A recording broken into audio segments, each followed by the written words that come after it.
Dan di Bano Channel ini, saya menyajikan kisah-kisah dan cerita-cerita misteri. Mari kita simak kisahnya, tapi jangan lupa like, subscribe, dan nyalain notifikasi loncengnya agar kalian tidak ketinggalan video terbaru dari aku.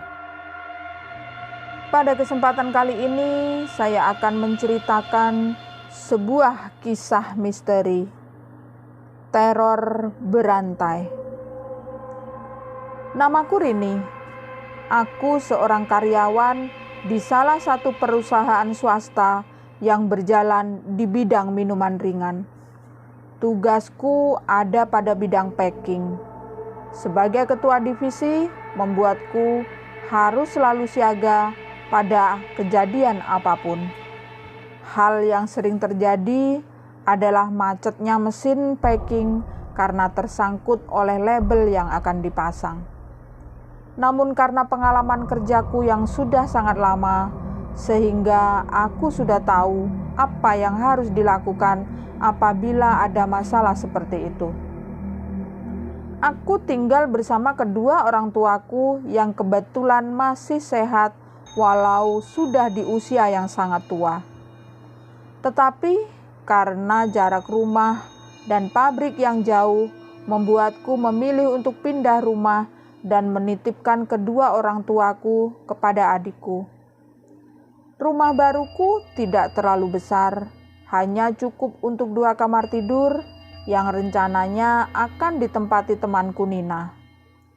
Sebuah kamar mandi, dapur, ruang tengah, dan ruang tamu. Rumah baruku ini memang di pinggiran jalan. Belakang rumah adalah hutan pohon jati.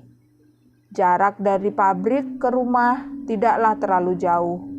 Hanya perlu menempuh waktu 5 menit menggunakan sepeda motor. Tidak ada yang aneh dengan rumah baruku ini. Semua tampak normal dan tidak ada gangguan apa-apa. Sebulan sudah kami menempati rumah ini. Rumah yang tidak pernah sepi oleh lalu lalangnya kendaraan pribadi dan bunyian-bunyian dari hutan pohon jati di belakang rumah. Suatu pagi kami hendak berangkat kerja. Nasi dan lauk seadanya menjadi sarapan kami. Saat hendak mengeluarkan motor dari rumah, terdengar sesuatu yang membuat jalanan seketika langsung macet. Ada sebuah kecelakaan motor. 2 orang anak-anak yang kelihatannya tengil membandel mengemudikan motor dengan kencang, lalu terjatuh. Darah pun terlihat bercucuran dari kepala mereka. Tidak menggunakan helm adalah penyebab utamanya. Terlihat salah satu anak tersebut ada yang bangkit, namun yang satunya terlihat terbujur lemas. Aku hanya mampu melihat dengan badan yang terasa mati rasa. Seketika ada kerumunan masyarakat yang berusaha menolong anak-anak tersebut. Sebuah mobil bak terbuka mengangkut kedua anak tersebut ke rumah sakit terdekat. Sedangkan motornya yang rusak dibiarkan begitu saja di pinggir jalan dan lalu lintas mulai lancar kembali. Tanpa disadari aku menangis saat melihat kejadian tersebut. Tiba-tiba ada seseorang yang menepuk bahuku. Ternyata dia Nina. "Hei, sudahlah, ayo kita berangkat sekarang," ucapnya. Aku mengangguk dan berkata bahwa lebih baik dia yang mengendarai motor karena diriku masih syok. Untung saja dia menerimanya karena jalanan yang masih padat membuat kita sedikit terhambat. Waktu yang ditempuh sedikit agak jauh, lama dibanding biasanya. Sesampainya kita di pabrik, Nina langsung menuju kantornya dan aku menuju tempat packing untuk memeriksa keadaan. Aku dan Nina berbeda tugas. Dia bertugas di marketing. Saat aku di tempat packing, keadaan masih sunyi, belum ada karyawan yang masuk. Karena jam tugas masih 15 menit lagi. Saat aku melihat mesin pressing label, ada sesuatu yang ganjil, seperti ada sesuatu di salah satu gear. Karena penasaran, maka aku mendekati untuk melihatnya lebih jelas. Ada sebuah tali yang kusut, seperti menyangkut di gir. Aku julurkan tanganku untuk meraih tali tersebut. Tiba-tiba saja mesin menyala sehingga gir itu berputar dan tanganku menyangkut di antara dua gir pun putus. "Tolong!" teriakku. Tiba-tiba seorang satpam menepuk pundakku dan bertanya, "Ada apa, Bu?" Aku yang kaget langsung sadar bahwa ternyata tidak terjadi apa-apa. Dan aku mencoba mengatur nafas yang sempat tidak beraturan. "Gak apa-apa kok, Pak," jawabku. Dan satpam tersebut kembali ke posnya.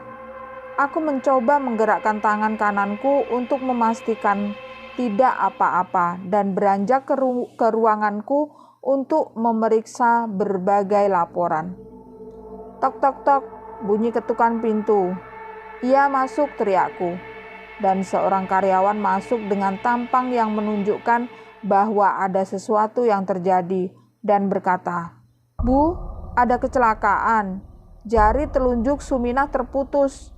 Aku yang kaget langsung menuju tempat kejadian sambil berusaha menelpon rumah sakit terdekat untuk meminta penanganan gawat darurat.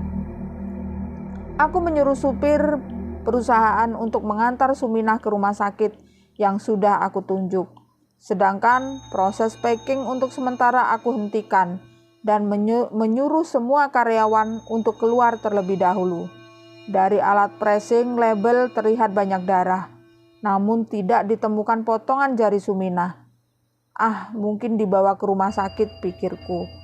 Lalu datanglah pihak kepolisian beserta jajaran direksi perusahaan untuk memeriksa tempat kejadian, dan aku dimintai berbagai keterangan. Setelah 30 menit dimintai keterangan, aku memilih menyendiri di ruang kerjaku. Aku terpaku pada jam dinding, sembari memikirkan apa sebenarnya yang terjadi. Pagi ini aku melihat kecelakaan motor. Aku mengalami hal seperti mimpi bahwa tanganku putus, yang pada akhirnya justru terjadi pada salah satu karyawanku. Aku membuka laci meja kerjaku dan aku terkejut melihat potongan jari telunjuk yang dilumuri darah. Aku menangis histeris sambil menutup hidung dan mulutku. Aku keluar ruangan dan memberitahu kepada semua yang ada di sana bahwa aku menemukan potongan jari telunjuk. Saat pihak kepolisian memeriksa, diambillah potongan tersebut untuk diselidiki. Tiba-tiba aku dibanjiri pertanyaan, kenapa bisa jari itu ada di laci mejaku? Aku hanya menangis dan berkata tidak tahu.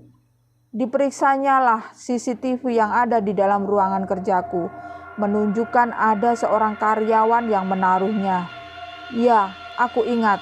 Orang tersebut adalah orang yang datang di ruang kerjaku untuk memberitahu ada kecelakaan. Karena sangat panik sehingga saat aku berlari menuju tempat kejadian, tidak memperhatikan bahwa orang tersebut justru diam di dalam ruang kerjaku dan menempatkan potongan jari tersebut. "Dia yang memberitahu ada kecelakaan," teriakku. Lalu pihak polisi menanyakan siapa nama orang tersebut. Namun aku tidak bisa menjawabnya. Aku seperti asing dengan wajahnya.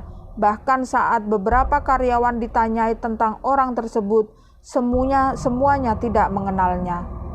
Lalu diperiksalah CCTV di semua sudut pabrik ini. Saat rekaman CCTV yang menunjukkan aku didatangi seorang satpam, aku teringat sesuatu. Ya, satpam tersebut sangat mirip dengan karyawan yang menaruh potongan jari telunjuk di laci meja kerjaku. "Satpam itu mirip karyawan tadi," teriakku. Lalu semua langsung tertuju padaku. Bahkan manajerku langsung diajak keluar ruangan oleh salah seorang anggota polisi. "Tutup gerbang dan suruh semua karyawan masuk," teriak seorang polisi, yang disusul dengan pemasangan garis polisi di beberapa tempat termasuk ruang kerjaku. Aku yang masih menangis ditemani Nina. Dia terus berusaha menenangkan diriku. Lalu terlihat anggota polisi mencari-cari orang yang ada di CCTV.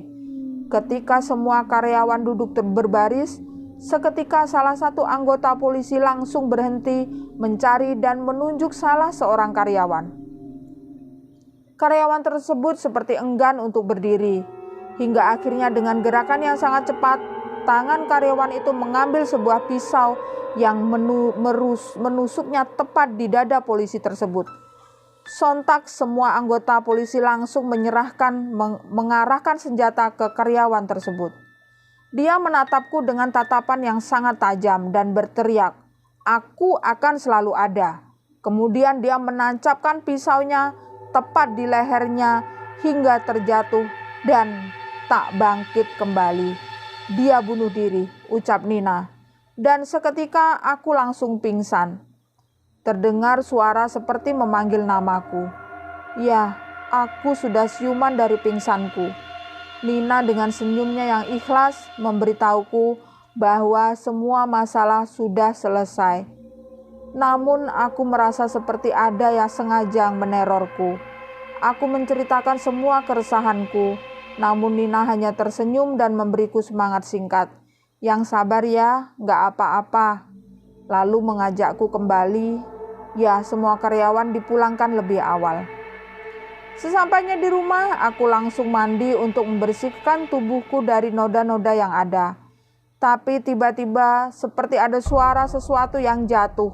Aku langsung mengeringkan badanku dan melihat seisi rumah yang sudah berantakan. Nina terbujur kaku dengan darah di sekujur tubuhnya. Aku rapatkan dadaku ke Nina. Tak kusangka Nina dibunuh. "Hei bodoh!" sebuah teriakan dari belakang diriku. Aku menengok ke arahnya dan aku terkejut melihat wajahnya. Wajah penuh dendam dengan jahitan-jahitan di mukanya membuatnya terlihat menyeramkan. Seketika dia melempar golok besar ke arahku yang tepat mengenai kepalaku.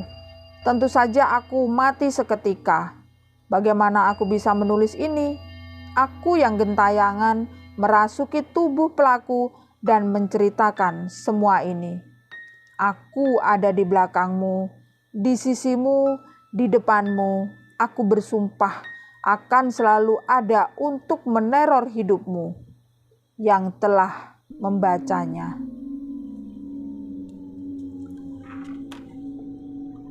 Demikian tadi sekelumit kisah misteri yang bisa saya sampaikan. Tetap simak dan ikuti cerita-cerita dan kisah-kisah misteri selanjutnya tetap di Bano Channel. Terima kasih.